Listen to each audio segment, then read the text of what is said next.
game. Let's have that final. Let's France on the plane back home, Tunisia, They can see you later. implode, they can start and then arguing. we'll battle it out. Let's just have a draw. Okay, Deal? and then you play Argentina in the next round?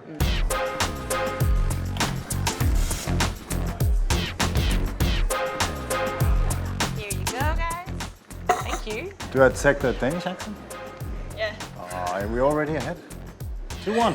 All right, that's a rough start for the Aussies. Okay, we're going to talk the World Cup. Top 4 semi-finalists. I've got mine. Have you got yours? I've got them for sure. All right. I'm going to go for it first. Brazil, Argentina, England, and Belgium. You? I definitely haven't got England, but I've got the Dutch. Okay. You got the Dutch? Yes, and I've got the reigning world champion. So obviously you're talking about France. Why are you backing them? When you got a team of that much quality, like you got obviously Mbappe, you got Griezmann, up front, Benzema, and then all the way through to Romania, the new young star from Real Madrid. Varane seems to be fit. They've got plenty of quality, and that's what I hold for, because Denmark beat them twice in the Nations League. I guess you got to worry about whether or not they'll implode with they can kind of fight amongst themselves. Managing the egos is a big one. I think it's all for Deschamps to get that sorted. I was part of the 2010 Danish team that lived in the same city as France, and that all went pear-shaped. But hey, England, you got to talk to me about England. Yes, I'm backing them, and it's... Because you got to justify this, because I see so many mistakes and so many things happening around that team. Yeah, well, 100%, but this is the thing. Look at their squad. The plays that we've seen, we know at the Euros, that debacle right at the end. What was it, $1 billion squad, something ridiculous. We know they've got the quality. I think they've gone down in value a little bit since. What they did in Russia, I think you're right. It's probably a bit controversial to say maybe they overachieved a little bit to get where they did, but they've certainly got the quality. I just can't stand another couple of months of hearing it's coming home. I know, I understand. I'm glad the women want it, so we don't have to listen to it. I see your again. agenda is coming through. You don't want to hear that. No, actually, in fairness, no one wants to hear that. They've got an easy group. I'll give it to them. They're going to go through easily. They've got to top the group. But after that, I think they'll hit a brick wall. I'm actually going for Belgium to be in that Final Four as well. It's the last chance for their golden generation. I think they've got plenty of options. I'm just worried. I still don't think they're that strong at the back. So I'm looking at other teams that are ahead of Belgium, sadly. I think they missed their window. Okay, well, 2 teams that are ahead of Belgium. It's not just about the great man Lionel Messi, but it's certainly very much a large part. Argentina? Yeah, no, they've got great players in all sort of chains of the team. So I think they've got plenty of firepower. But what I like is they've got grit and determination. I think we saw that during the Copa America. You know, when the going got tough, they rolled up their sleeves, not just fancy football. And I think that's going to give them an edge. Staying in South America, Brazil to win it. We agree on this one. It's not much of an argument, really. No, I'm glad we agree. Otherwise, I would have questioned your sanity. But I think on paper, what a squad. 9 strikers. Striking power, one thing, but like 2 of the best goalkeepers in the world. They got players at the back. Neymar. Is he the story for them? Finally coming of age, maybe matured, 30 years of age, 20 years since they've last won it, a debacle in Brazil. I think he seems ready now to take that mantle and not just roll around, because I was tearing my hair out at the last World Cup just watching him. He's such a good player. You just want him to get on with it and show his skills. So hopefully he will. And I can't see around Brazil. I can't see any other team beating them for sure. Brazil to win. Brazil to win 100%. Heard it here first.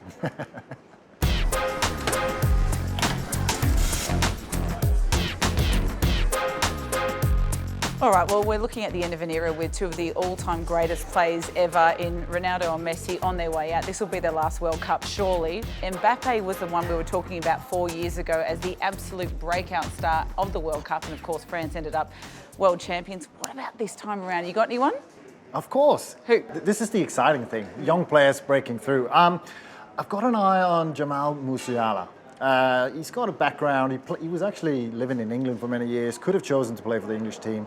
He's now at Bayern Munich. He's playing for the German national team, 19 years old. He's had a great start to the Bundesliga. Creative midfielder, and can score goals, can set up. I can't wait to see what he can do in this German team, because they're sort of going through a little bit of a change. And I know you're going to lean a little bit to the English side. Who you got? Well, hang on. You pretty much just did anyway, because as you say, that's another thing to really twist the knife of the English. with Musiala doing his thing there early. Yeah, but I think the English got plenty of them. No, you got one of them there, for sure. Jude Bellingham, also, as you say, playing in the Bundesliga. Already a bit of hype around him, but is this his time to step up? We know Liverpool are after him. They're pretty confident as well, but he's someone that is unbelievably confident. He's massive as well.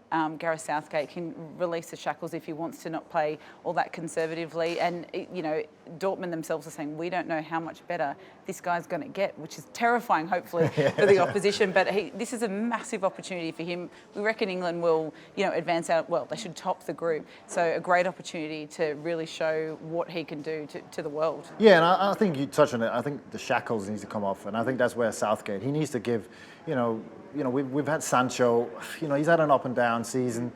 I'd love Jude Bellingham to get a chance. And I think he can live up to it. He's shown that in the Champions League. There was question marks, against Man City a couple of years ago, and he stood up and he delivered. And he's going to deliver again. So I like your pick. I think we've got two great picks. I appreciate that. And I think they're going to make a bit of an impact. And I think they're going to be broader recognised after this World Cup. It's just part of the excitement of a World Cup. Oh, for sure.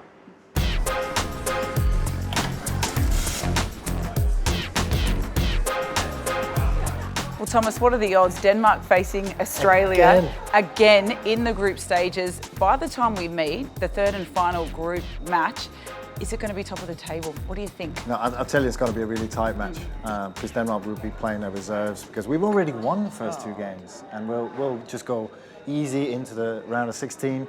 No, joke aside. That makes it tense because we're going to be on 4 points. We're going to be a low-scoring draw against France because they're going to underestimate us, and then Tunisia, we're just going to smash them. Oh, maybe, 3-1. I'm going to talk the case of Denmark here. Okay, go on. We are number 10 in the world. Yeah. We just smoked France twice in the Nations League. Yeah, you did. We've got some great players coming through. That's going to probably surprise a few people. Skol Olsen plays for Bruges. Mark that name. He's going to score a few goals. And then we've got Christian Eriksen back.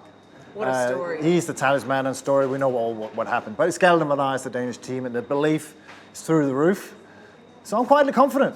Well, you're not that quietly confident, are you? Let's be honest. And you talk about galvanising. Graham Arnold is definitely going to do that. He did it in Tokyo with the Oli Roos. He said to his players, we're going to shock the world. And they went and beat Argentina. We've got experience in Qatar. We beat Peru the way we did. We know we've got players that can step up when they need to. We've got some experience, 17 World Cup debutants as well, which makes it interesting. But I think we might have your number. Sorry. I understand the excitement with Qual, but what scares the crap out of me is Harry Souttar on set plays. He's a beast. Stoke City, I've got a bit of history there, so I want him to do well, not so much against Denmark, but I think he's a massive, massive addition, and now he's got a bit of time under his belt at Stoke, played a few games. I think he's going to be, hugely important for Socceroos, and it gives me a bit of, nightmares? Nights. I hope so. And you touched on Garang Qual, Yeah. just 18 years of age, came out of nowhere for the Mariners, impact player. He's going to be used in the same way. Arnie's going to throw him on at some point off the bench, and he's known as a game changer. The Aussies are going to be underestimated. They're going to be, who's this guy? That's going to be the strength, like you touch about. They're going to shock a few people. It's going to be players that people don't know about, and it's going to be a great collective. So I'm hoping, let's have that final. Let's France on the plane back home, Tunisia, see you later. They can start and arguing. then we'll battle it out. That's right. So 6 points, 4 points. Let's just have a draw. Okay, Deal? and then you play Argentina in the next round. Send home Messi. Sorry. There we go. Sorry, Leo. We got it all planned out. Easy. Good.